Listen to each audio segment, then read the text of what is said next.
Beed citizen live update. OBC नेते प्राध्यापक लक्ष्मण हाके यांनी आमदार विजयसिंह पंडित आणि आमदार प्रकाशराव सोळंके यांच्यावर केलेल्या कथित वादग्रस्त वक्तव्याचे तीव्र पडसाद रविवारी गेवराई शहरात उमटले।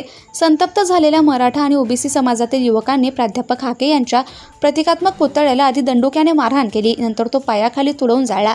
या घटनेने शहरातील राजकीय वातावरण तापलं होतं। तसेच आमदार समर्थकांनी हाके यांच्यावर जोरदार टीकास्त्र सोडले।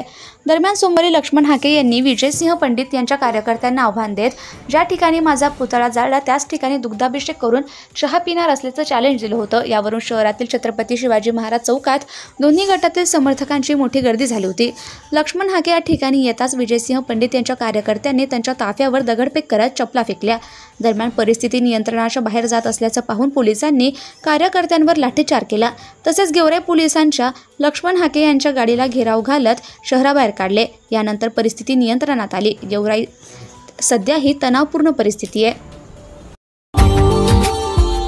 Subscribe now and press the bell icon.